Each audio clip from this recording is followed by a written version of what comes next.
like tweeting birds signifying the start of the day, this is the sound of the start of your weekend. Yeah, it's actually quite a good time of year to say that, because it's now getting light at about 6:30, which for you and I is a pretty average wake-up time. Yep. I would say 6 weeks ago, tweeting birds was the sound of the start of me still wanting to be asleep. Welcome to the Not the Top 20 Betting Show, sponsored by AK Bets. Whether you're listening via the podcasting medium or watching on YouTube, welcome.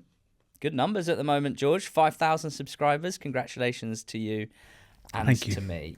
This show is me and George making betting picks ahead of the weekend's heavily reduced docket in the EFL. And therefore, it's for over 18s only. We ask that people listening who are thinking of placing a bet this weekend or any time, do be gamble aware, understand the risks that come with gambling, and head to begambleaware.org if you think you need to just brush up on those risks and how to counter them. George, Hi, mate. Life's good, but it can be hard. It's full of ups and downs. Full of ups and downs is what I should have said. And at the moment, I am down. 3 -5s in a row. We're going to move on pretty quickly. All I want to say is that anyone who's following, I'm sorry, and we're going to turn it around. Yeah, there has to be some trusting of the process. Just, going into the 82nd minute last Saturday, Nap 1-0 up, win to 0, 2-0 up. Yeah. 3 goals go in, all in the wrong end, -5. Sick Nap. Anyway. And I was at the Bromley game. Yeah. And they went 1-0 up right in front of me. And I thought the double Nat is going to win this week, and I'll feel really happy about it. And then Crew scored 2 goals right in front of me, and it did not win. What is your Nap this weekend? Your best bet in this mini slate? My best bet is in League One, and it is Wrexham at home to Shrewsbury. They are 4-9 to win the game. No, I'm not doing that. But they're 6-4 to win to 0. Do what you're going to need. Do what you got to need to do. Do what you've got to do. Wrexham to win to 0 at 6-4 against Shrews is my Nap. So basically 4-9 to win the game. So you're looking at, this is basically a double, 4-9 to win the game. Wrexham to keep a clean sheet. That would be in the Wrexham to keep a clean sheet price is 8-11. And I think both the 4-9 and the 8-11 are both bets, and therefore the 4-6 has to be value. Wrexham were quite weird early last season where their home games were incredibly end-to-end and high scoring. And I hadn't really noticed that this has shifted quite a lot, where Wrexham's have kept a clean sheet in 11 of their last 19 home games in all competitions, which is pretty impressive. And Shrewsbury Town haven't scored a goal away from home in their last 2 games, and generally have been very poor on the road. They were beaten to 0 10 times last season away from home, and that doesn't take into account 0-0 draws. This season, they've had 2 away games. Last time out, they went to Huddersfield and were beaten 1-0. They had 9 shots in that game, but a total XG of just 0.56. On their first away game of the season, they went to Stevenage, who I wouldn't say have done much afterwards to suggest that they're particularly good. And then had 4 shots at 0.35 XG. Against Wrexham, they have a much tougher opposition, I would say, in terms of, both from an attacking standpoint and a defensive standpoint. Wrexham have been pretty solid defensively. They come here off the back of 3 consecutive clean sheets. Those clean sheets against Bolton, one of the better teams in the league, Reading, one of the better teams in the league, Peterborough, possibly one of the better teams in the league. I think this will be a total mismatch. I looked at the -1. The -1 was kind of 8-11 or so, but then this is a derby, and there is always that kind of extra spice with derby games where if they can be a bit bitty, they can be a bit more frenetic and frantic, and therefore I kind of think the win to 0 is a better option here, where I still don't really see why Shrewsbury will have the attacking tools to trouble what is a very solid Wrexham defensive unit. Also, Paul Mullins should be back for this one. He came off the bench for the last 20 minutes or so last time against Peterborough and had a few good chances. I think he is, as well as Jack Marriott at the start of the season, Ollie Palmer is there. I think that Mullin is quite clearly someone who, when he plays for this Wrexham side, is basically unstoppable. And I think him coming in for his first start of the season at home to the local rivals is a pretty ideal way for him to get his season up and running. So, I wanted to find a way to get the Wrexham, and I think a 6-4 Wrexham to 0 is my best bet of the weekend. You're resilient, and you don't overreact to things negatively. And those are 2 positive traits, I reckon. Thanks. By which I mean You've gone for a win to nil, despite last week's trauma of Cheltenham's 85th minute goal. You know how it was a brat summer. Yeah. What is it now? Demure autumn. It's going to be a win to nil winter. Win to nil winter starts now. Yeah, it's quite early. Clocks haven't even incredible. Gone back yet. We're going to have to add a new segment to the show, just the win to nil winter segment. Yeah.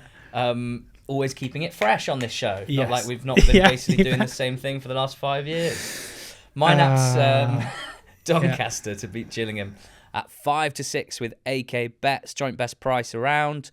Donny, home team, I'm backing 3 wins out of 4 and 1 defeat. And if I'm analysing 360 minutes of Doncaster Rovers football this season, I would say they've played well for basically all of it, except for a 25-minute period away at Newport after half-time where they conceded 3 from 4 shots faced. One of them was an absolute worldie. Overall, taking that outlier out, they've been very good. I think they're playing very well. They've been completely dominant in both of their home games so far. They look really potent in attack. Wide forwards, Gibson and Molineux in particular looking sharp. Sharp looking, that. The defence is okay. Like, you know, I like to kind of separate or think about a team in terms of, do they have like a top 7 defence but a bottom half attack? And what does that mean overall? Well, for Donny, I think they are without a doubt a top 3 attacking team with like a top half defence. So I don't think their defence is absolutely locking it down compared to like a Walsall, for example, or a Wimbledon. So that's the way they're approaching it. They're going to try and fire their way to promotion, and I'm feeling pretty good right now about having had them top of our 1-24s. But this is also quite a strong anti-Gillingham stance, I'm afraid. And to be specific, that's anti-Gillingham performances rather than anything to do with the club or the town. 3 wins and a draw for Gill. So they got 1 more point than Donny in their 4 games. Very impressive return. I'm excited that Mark Bonner has started well, and we know from his time at Cambridge that he can get a great thing going.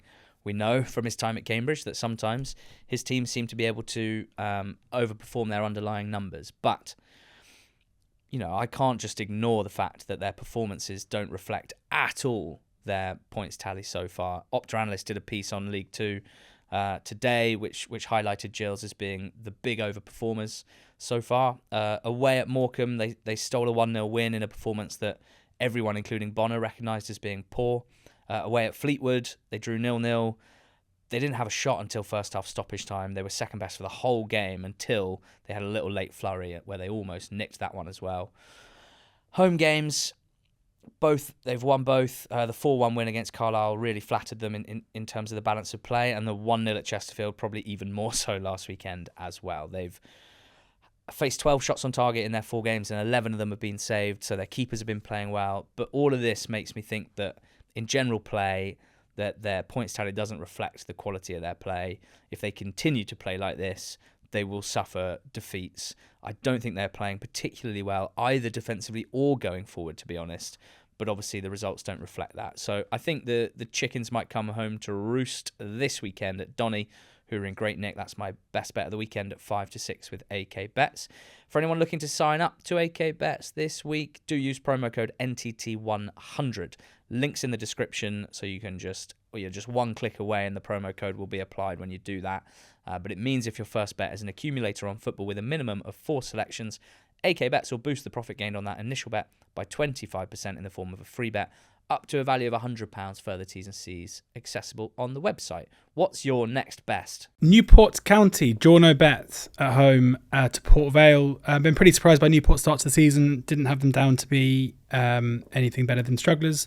But they've looked all right, although pretty frantic at both ends, but certainly just a better unit than I kind of anticipated they would be. They have had 1 home game so far this season. That was against Doncaster, and they won the game 3-1. And they kind of deserved to win the game 3-1. Doncaster created more chances and were a more consistent threat, but Newport were pretty dangerous going forward themselves. And they're up against a Port Vale side that I think could be a shout for the kind of early crisis club in League 2. Darren Moore is the manager.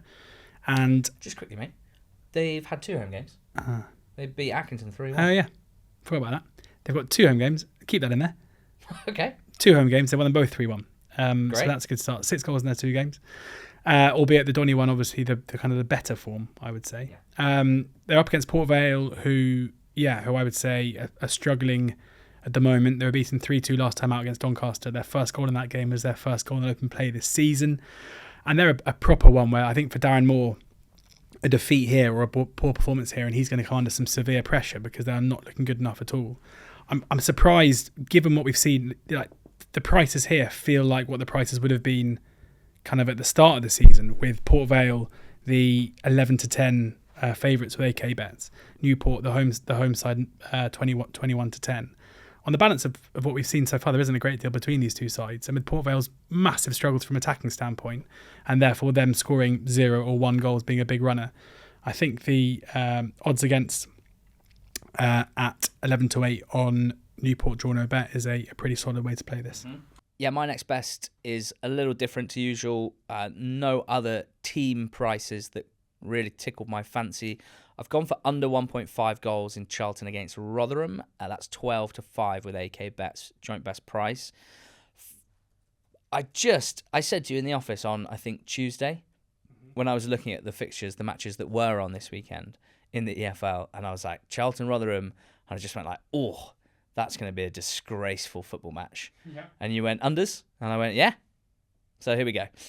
Rotherham, they finally scored their first league goal of the season after 350 minutes of the season. That was with Huddersfield down to 10 men last week. Obviously, they went on to win that game 2-1. Clearly, they have had and missed a lot of chances in the build-up to that, but it's not like they've been cutting loose, shall we say, in terms of their goal output. Haven't scored yet against 11 men. Charlton have a very strong defence, but they're not creating much themselves. They've taken, surprisingly, perhaps, the fewest shots in the league so far in League One.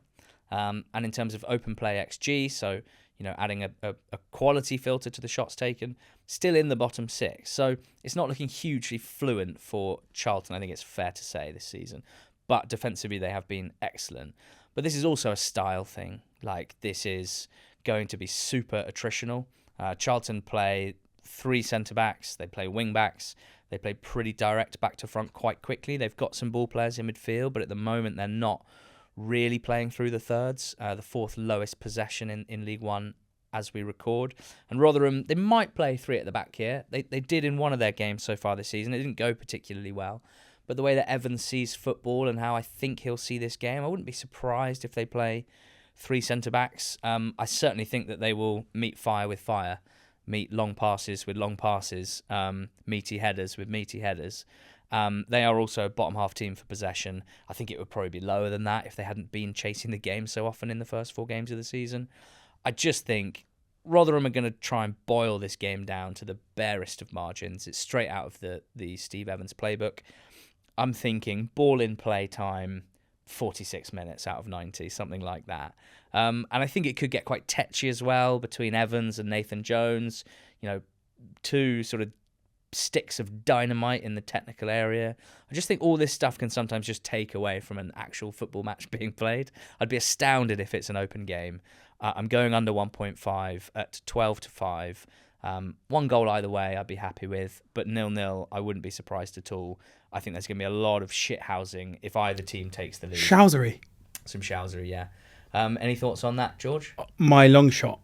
Sorry, my long shot. Yeah? 8-1. No goal scorer in the same game. Really? Similar reasons. I think it's going to be a really low scoring game. Charlton's games generally have seen a very little goalmouth action. I think BTTS has copped in all of their games so far. Mm-hmm. The Rotherham game against Huddersfield last time out was going to descend into a 0-0 until the red card kind of flared things up. Also, no goal scorer. The fact that both of these teams tend to attack pretty attritionally. Own goals, fairly big runner, I would say. Yeah. And therefore, if 1 goes in, we're fine. We're still live. So I'm fully in agreement with you, though, about the way this will play out. And yeah, no goal scorer, 8-1. It's a fair cop that for 0-0 and own goals inside. Yeah, and it's probably 1-3 that one of the managers will do something viral in a post-match interview. Probably, yeah. Or some sort of handshake issue, some sort of fist pumping, chest thumping type thing. Very, very short price for that to happen in this game.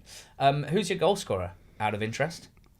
My goal scorer is, this is the greatest bow, Ryan Bowman, to score any time at 15-8 for Cheltenham against Harrogate. Harrogate are fairly desperate. I'm not sold on Cheltenham at all. But they were kind of next on my list in what's a pretty poor weekend. But Harrogate have conceded the most shots of any team in League Two this season. Bowman has had 7 shots so far this season, an XG of 1.22 as per FOTMob, yet to score. We know he's someone that is relatively efficient in front of goal, and if Cheltenham are to be the dominant force in this game, and Bowman, as he has done, starts it alongside Matty Taylor, I think he's due, and given that Charlton have had some more difficult opposition so far this season, I anticipate they will be able to create chances against Harrogate. So he's at full term. Yeah, he's due. He's due. Yeah, I think he's post term. Yeah, so we're going to have quite a lot of focus on this game at Whaddon Road, or whatever its current sponsorship name is, because I've got a Cheltenham player to score as well. That's my long shot. Sam Stubbs. Stubbsy. Big Alan's son. And he's a big old boy. 16-1, the big CB, to score for Cheltenham against Harrogate. Clearly, we're looking at the same Harrogate stats. Wow, I'm worried about their level of performance. And specifically defensively. And specifically from set-piece situations, where they've already conceded 3 goals in 4 games. Eccleston of Barrow leapt high to head home the winner last weekend. Grant of Bromley scored direct from a set-piece on opening day. Walton for Aki. That was like a second phase set-piece goal, but still counts. They've already conceded 20 headed shots this season in 4 games. Yeah. Which feels... I don't have headed shot stats for everyone, but that feels high. And Stubbsy, he's one of those who's a big old unit with an incredible aerial win percentage that has very little goal-scoring pedigree. Yeah. Has not backed it up by heading into the goal. Shout out Jacob Badeau. 4 goals in his 91 EFL start. So there isn't pedigree, but that doesn't mean he couldn't stub one over the line this Saturday for Cheltenham against Harrogate. This wet tissue Harrogate defence, how I would describe them. So that's Sam Stubbs and Ryan Bowman. Where can you find these picks? Very easily. Thank you for asking, on the AK Bet site. Football specials. There you'll see them, not the top 20 specials. My anytime goal scorer is Dylan Markanday of Chesterfield at 3.6. As you know well, because I've been banging on about it a lot this week, I'm very pro Chesterfield at the moment. I really wanted to try and get with them in some way on this show, but they're such a short price to beat Grimsby at home. So the bookies are obviously on board as well. So goal scorers. Yeah, Griggs the most likely, reflected in the odds. That makes sense. Berry, per the odds, the second most likely. That's on account of his recent record, 3 in the league already for Berry, the left winger. I want to bet on Dylan Markanday playing off the right wing. I think he might have a little flurry soon. On loan from Blackburn, to me, instantly looks a bit too good for League Two. He was a former Spurs academy player, highly rated, aren't they all? Didn't quite work out for him there. Drops down to Blackburn. He's been in and out. He's been more of a cup play. He's had some quite good performances in cup competitions for Blackburn. Dropped down to League Two. Oh, okay. Yeah, no, this kid's really good. Yeah. Excellent dribbler. Nice left foot. He's got a few assists already from set pieces. He's also taking over 3 shots a game at the moment. He's had a good chance in every game so far. He'll be up against Grimsby's left back, which is likely to be Denver Hume, who I don't particularly rate for his defending. I think that if Chesterfield play their best, they should have plenty of territory, plenty of shots. And I would expect Markanday to have plenty of them as well. Hopefully will score for me. At 3.6, Chesterfield against Grimsby. Every dog has its day. Dylan Markanday. Nice. We're finishing off with an under 2.5 quad rather than a BTTS yes 6-fold. Because League 2, not looking very goalsy at all this season. No. Sort of went on a weird sabbatical. Like sort of the equivalent of like taking a year to travel to South America or Southeast Asia and take a lot of things. Yeah. That's what League 2 had last year with a ridiculously high goals rate. And now it's gone straight back to what it normally is. Unders. Yeah, although we're seeing goals but not goalmouth action. Isn't that the... Well, I mean, if you look at like the league's XG as a whole, yes, there have been a lot more goals. But I don't think that's necessarily unusual for League 2, by the way. I think most years it seems to overperform its XG. But Yeah. the underlying point is these matches are back to being, in quite a lot of cases, pretty low margin. Yes. I mean, BTTS has only landed in 44% of games so far. Yeah. So that's why we wanted to do an under 2.5 quad. You're right. Bit of background for you as to why we've landed at this point where we're backing Under 2.5. 2.5 fourfold. Yeah. Oh, right, you want me to touch say my picks? Obviously. So I thought you were setting me up for the... Whoa. MK Dons Walsall's my first one. Walsall, just a phenomenal defensive unit. They were on my list of teams to back this weekend, draw no bet, but injury issues mean that I was kind of put off. But I think Matt Sadler's we've seen are just set up to defend very well and have been successful in doing so. MK struggling, obviously, from an attacking point of view. Even money, I think they are. But under 2.5 here, which seems fair. Cheltenham Harrogate, as I mentioned earlier, this is two teams with pretty poor defensive units and conceding a lot of shots. But as I often say, I kind of feel like when you've got two teams who are bad going forward and bad at the back, it's normally the bad going forward which kind of trumps everything else. Yeah. I struggle to see Harrogate creating too much. Cheltenham in the last couple of games have been really toothless. And again, I mean, we hope this will be 2-0 with Stubbs and Bowman, but under 2.5 is in the that would be incredible. God, that would... That'd be good. Bowman and Stubbs both score, and Cheltenham beat Harrogate 2-0, and we get the under 2.5 quad up. I truly believe that would be one of the best moments of my life. Me too. I just want you to know that. That's how seriously I take this. My unders are Crewe Morecambe, 8-11. Crewe have had 2 unders and 2 overs, but I think if you look at the balance of play, particularly in the 2-1 win against Bromley, the game I was at, that's not a basketball match. Quite the opposite. Not a lot happened really until the end when Crewe scored with a couple of opportunities. So I think with Morecambe having lost 1-0 in all 4 games so far, you know, that's not going to last forever, but I think it is quite descriptive of how some of their games are looking. So Crewe Morecambe unders, and then Barrow Swindon as well in League 2, 9-10. The only goal Barrow have conceded so far in their 4 games was because their centre-back fell over and the Carlisle striker ran through and scored. So they've basically been as good as Walsall have been defensively, which is probably going a bit under the radar with a lot of love for the Saddlers. A really impressive out of possession and defensive numbers. Barrow's period of clemency, I'm calling it, is going pretty well so far. Shenanigans for Walsall, clemency for Barrow. Yeah, but they are third bottom for XG4 per FOTMob. 3 of their 4 games have gone unders. Swindon, second worst XG4 per FOTMob. Mid-table defensive numbers. Feels undersy to me. So we've got a quad, which AK Bets have boosted to 14-1. And you can find it in the specials section of the football section of the AK Bets website. And it's Crewe Morecambe, Barrow Swindon, MK Dons Walsall, and Cheltenham Harrogate. If you can't be bothered to build that yourself, again, it is there on the special section of the football part of the AK Bets website. That's a bit of fun. Looking forward to this despite reduced docketry. Mm-hmm. What's your recap? What are you backing? What's my recap? Yeah. My nap is Wrexham to win 2-0 at 6-4 with AK Bets. That is best price out there, as is the 11-8 about Newport draw no bet at home to Port Vale. My long shot is 8-1 no goal scorer in Charlton against Rotherham, and Ryan Bowman anytime at 15-8 for Cheltenham at home to Shrewsbury is my goal scorer pick. Please, can it turn? Doncaster 5-6. My nap there at home to Gillingham. Under 1.5 goals in Charlton against Rotherham's my next best at 12-5. My long shot is Sam Stubbs to score for Cheltenham against Harrogate at 16-1. And my goal scorer pick is Dylan Markanday for Chesterfield to mark on Saturday at 3.6. All prices with AK Bets. Sign up to AK Bets today using the offer code NTT100. Take advantage of that sign up promotion. The under 2.5 quad, Crewe Morecambe, Barrow Swindon, MK Dons, Walsall, Cheltenham Harrogate of 14-1. Thank you so much for listening. Hope you enjoy this weekend of football. Go well, be lucky. Thanks to AK Bets for sponsoring the show. We'll be back again on Monday to break it all down.